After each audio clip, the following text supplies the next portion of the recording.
Yes, go. Hey mamas, thank you so much for joining me for another episode of Hustle Like a Mom. Today, I'm joined by my lovely friend, Nicole Young. We basically do the same thing and compete against each other every single day. It's Hate hard. her. And then she had a child, and I was like, now I am just... The nerve. Now she's copying me. She had So- two. I'm like, let me get one. Fine. But in all seriousness, Nicole is a TV host, a foodie. You're coming out with your first book. Tell everybody what that is going to be. The book is called Do the Light Thing, L-I-T-E, I love because that. we kind of all need to, at least sometimes. So Do the Light Thing, it's all about healthy eating. And just really quickly, you have done everything in the media and entertainment industry over the last 15 plus years. So Since I was 3 months old, basically, so I was out there.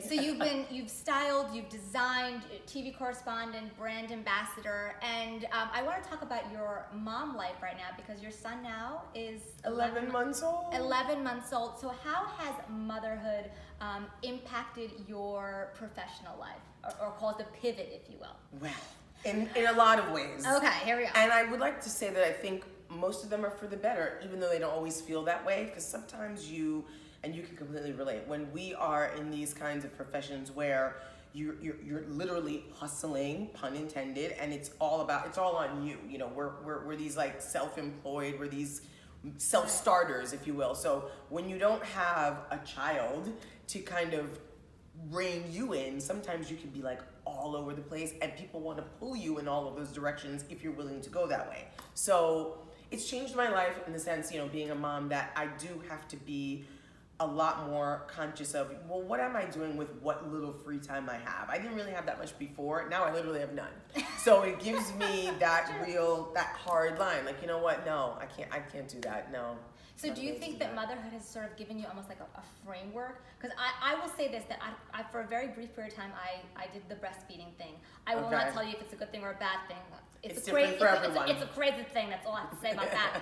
But I felt like it gave me a reference, like, oh, I have an hour between X and Y. So, and as they get older, so you feel like it's actually given you like a scheduling boost? It definitely makes scheduling key. I think that's Okay. like survival for motherhood. If you don't have these, I mean, listen, everybody does it the way that works best for them. But for me, in the 11 months that I've been doing it, since I've become an expert 11 months ago, She's still a novice. I have found that the scheduling is what keeps me sane. It keeps him happy and healthy. It keeps my husband sane. Like, we know what windows we have to accomplish whatever it is we need to accomplish, and we know when he needs whatever it is that he needs. So the scheduling, I think, is key. Oh, wait till you hit year 1 to 2. And then 2 to 3, where scheduling is like, it's a loose... There is no schedule. Well, no, I agree. It's like a loose suggestion. And then somebody gets a cold, or somebody gets a this or a that, and then, which brings me, by the way, to a very important point, which is, have you built, what a lot of moms on this program have said, is they have their tribe. Have you built a tribe to support you so that you can pursue your professional career? I have. I feel so blessed that I have people who are there to help out, whatever we need, his needs, my own needs. And it's like, it's so interesting who that tribe becomes made up of when you have a child. Because you think it's going to be, this person and that person, and then it's like completely different people sometimes. So, but yeah, I feel like I've put together a good sort of network of people who I can rely on for whatever I need. His needs are taken care of, and it's been great. So do you feel ever when you go out, like today, by the way, she was on Pix 11, although you're watching this a week later, but this one was making burgers on Pix 11 today. So what happens in the morning? How does that look like usually on a morning, and is it different when you have a shoot?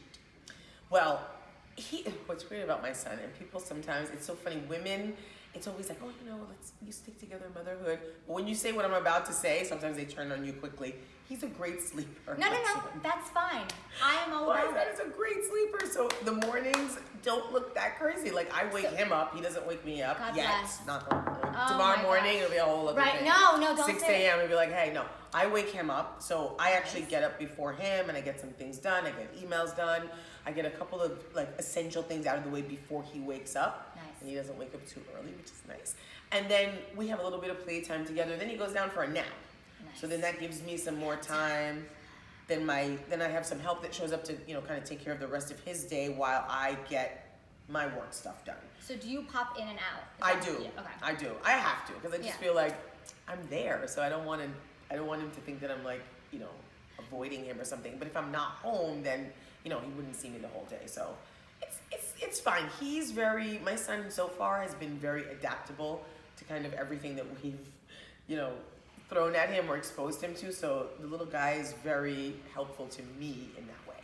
I will say, and maybe you'll see this as it goes on, that as motherhood, your journey goes on, they will get used to what you let them get used to, and in the good and the bad, by the way. Right. So if they see that mommy leaves but then comes back and she pops in and out, right? Because we have sort of flexible schedules as entrepreneurs, they get used to that. Like I trained my children. You should try this. I've trained my kids to sit in the bathroom while I finish my face because we are not leaving until mommy's game face is on. Okay, kids. And it works. You have to, You gotta convince them. Yeah. So how do you merge mom life with momtrepreneur life? And has there been any moments over the last, now almost year, that have been sort of the most challenging for you? You know what? Spill the beans. I would say the most challenging as far as the balance between mom life and work life and momtrepreneur life is because of what we do in particular. So even what we're doing right now, this whole like social aspect of it, I have had a hard time with the, people know you have a child. People saw me on camera with a bump. It's like, oh, you have a baby. But then I'm not the biggest poster of my son. Like I don't post him. But people act like it's criminal almost. That you don't. That I don't. And I just feel like, it should be, it is my choice, but it shouldn't be a choice that's looked at in a weird way. Like people literally don't understand. Well, how come you never, why don't you, I get DMs from people, strangers and folks that I know. Like show me. People that I work with, that I would even do business with, sometimes it's like, oh, well, if you, would you post something and then like maybe like you can include your son. And I'm just like, well, what does that have to do with your brand? Talking about in or general. what you're hiring me to do or what we're talking about doing together. I don't always see the correlation there. So interesting. That's been a challenge for me. Well, I think, which brings me to another question that sort of always plagues me, and I think maybe a lot of moms out there, is guilt of any kind. Whether it's the guilt of not posting, which is insane, and we can talk about this for days because I have my own rules on posting versus not posting. Okay. Because in our industry, again, we have sort of a responsibility, unfortunately, to post because that's sort of how they want to know, right? But going back to the guilt, have you either imposed on yourself or felt from other moms the guilt of working outside the home, or in the first year or period? I think I've imposed it on myself. I don't know that anyone's really. It's not to my face. No, not. I Send haven't her a had message. anyone. Tell her what you Listen, really don't think. step to me. No, I have not had anyone, to my knowledge, say anything that would make me feel guilty about it. But I think I've imposed guilt because this time, as you know, as every mom knows, it goes so fast. Yes. It's like I just got home from the hospital with this boy, and I'm planning his first birthday. So it's that time just goes by so fast. So I do feel sometimes like, oh, if I would have just, stopped writing an hour earlier before he fell asleep for his nap, or before he, it's just little things like that. I do feel like I impose some guilt on myself, but I know that I'm doing the best that I can, and I try to get those thoughts out of my head as quickly as I can because they can be damaging. They can be. So because your whole brand is all about the healthier lifestyle, the happier lifestyle, and I want to talk about your new website as well. What are some ways that you deal with, whether it's a mom guilt or just these like negative thoughts that come on you? Because it's a lot. Motherhood is a lot. Entrepreneurship is a lot. On top of that, your child as they get older will be a lot. He's a lot already, so I know. You thought I was gonna say like it's gonna get so much easier. No, it's gonna get. If you said that, I'd be like, this girl is lying. I know it's not getting easier. It's not gonna get any easier. So, what are some tips for healthy entrepreneurship, healthy motherhood, and also about your new brand, your new website, the healthier, more beautiful way to look at your body? I think that, my site's called The Beautiful Body because I think that that's what we all should strive to have. And beautiful in the sense that, beauty's in the eye of the beholder, et cetera, et cetera. So I don't mean beautiful in, you should be on the cover of a magazine beautiful, whatever that means now anyway. But I mean beautiful in terms of feeling your most beautiful, in terms of feeling your healthiest. The book is called Do the Light Thing because I believe light is not just a calorie counting mechanism, which I don't do that. It's a feeling. It's Oh, like like- if so you like a- can. a It's a light. airy- It's an airy. I like It's that. an effortlessness in your relationships, the people you keep around you, the people you that. have in your kids' lives.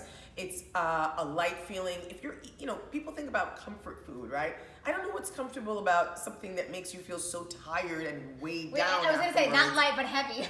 That's not light. That's heavy. And to me, I don't find comfort in that. Some people, I think, do, but I think if you really think about it, it's not that comfortable to not be able to get up off the couch because you just ate something so super heavy. So that's just my feeling on it. I think if you are approaching things from that light aspect, and some things in life are heavy. Obviously, you can't make Sure. everything light, but you want to find your lightest place. And so as far as having a beautiful body, you want to eat right, you want to put the right things in, you want to put the right things on. I mean, come on, we know how that is. We want to look, Hey. if you look good, you feel good. That's not debatable as far as I'm Hashtag concerned. always be your best you. That was my big thing Always before I be had my your first best kid. You. Always be your best you because My grandmother would say, put your best face forward. You can't expect that back if you don't put that out there.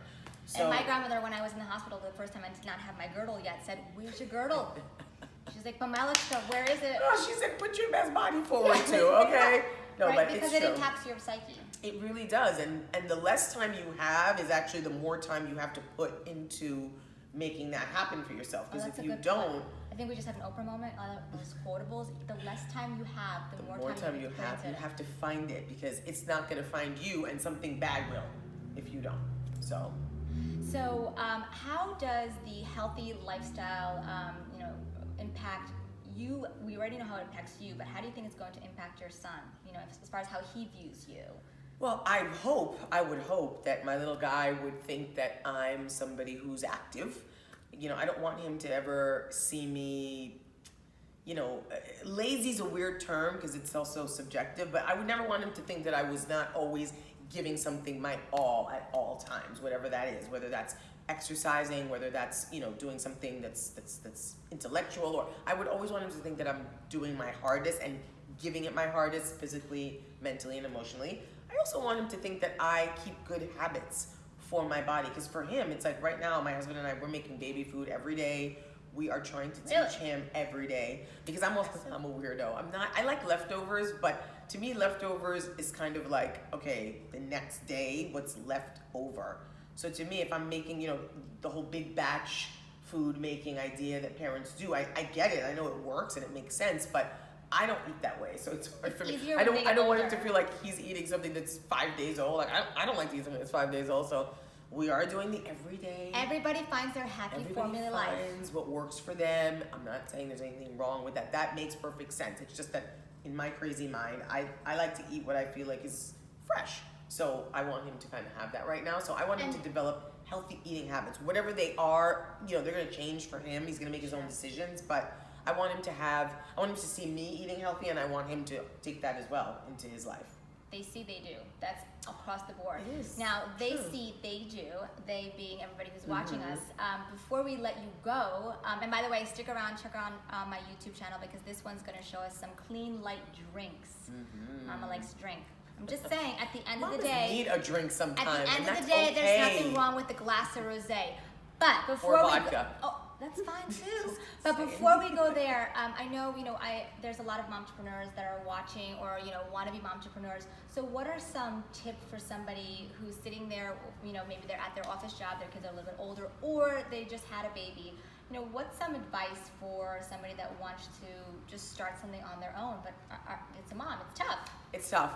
I would say, firstly, you want to figure out what you think you're going to get the most gratification from. And people confuse that with, what's going to be the happiest or make me happy. The phrase that gets under my skin sometimes is, find something you love and you'll never work a day in your life. You cannot take that literally, because that is malarkey, okay? It is BS. Jesus, big words.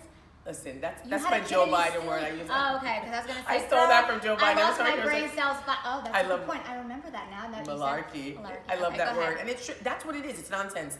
You will work. In fact, the more you love it, the harder you're going to work to be your best at it. So it's not that phrase is, I think it's dead wrong. I get where it's going, but it's not 100% literal. You will work. So find something that you feel you're going to get gratification from.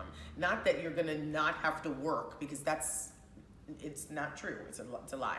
Find something you're going to feel gratification from, because when you are burning the midnight oil and grinding it out and hustling as we do, you're going to say to yourself sometimes, what the hell is this? But if you feel gratification at the end of the day, that's what's going to push you through. I also think you have to have decent time management. It's not easy, but you got to figure out a way to carve out time for what's important and try to stick to it, because otherwise you are going to find yourself pulled in different directions. Motherhood is about the unexpected. Right. I've learned in 11 months already. But if there's going to be these unexpected moments and you don't have anything planned to begin with, and you're just going to be floundering around like a nut job. You're just jumping around. You're just jumping around. There has to be some kind of schedule, some kind of purpose and intention in what you want to do with the time in your day. And I would also say, try to involve your kids once they get to that point. You know, if you have a baby that, you know, my 11-month-old, when I'm watching myself and I'm editing, I have him sitting right there. I'm like, little Cole, there's your mom. He's pointing. Sometimes he's laughing. He doesn't know what's really going on. And I also watch his reaction. Like sometimes I'll make a face on screen and he will literally go and start laughing. I'm like, that for you will be a lot of fun in about a year or so. Right. When they get it. When they get it. Try to involve them however you can, whatever that is. When I'm trying out new recipes, like I'm into white beans right now. He's eating white beans. We're eating white beans. It's like, however you can incorporate your kids, I think that'll also help you. I like that. And that kind of brings us full circle, because I think that's also going to make you healthier and happier. Remind all these fabulous mamas out there your new website and the new books. The new site is thebeautifulbody.com. It's going live at the end of the month. Yeah. The book is called Do the Light Thing. It'll be out in the fall. Fantastic. And you are Instagram at Nicole Young. Nicole Young Style. There we go. So I hope you guys loved this chat. I hope you learned a little bit. We love mom chats. We love sharing our entrepreneurial journeys with all of you. And we hope that you join the journey with us. Thank you so much, and have a hustle like a mom day.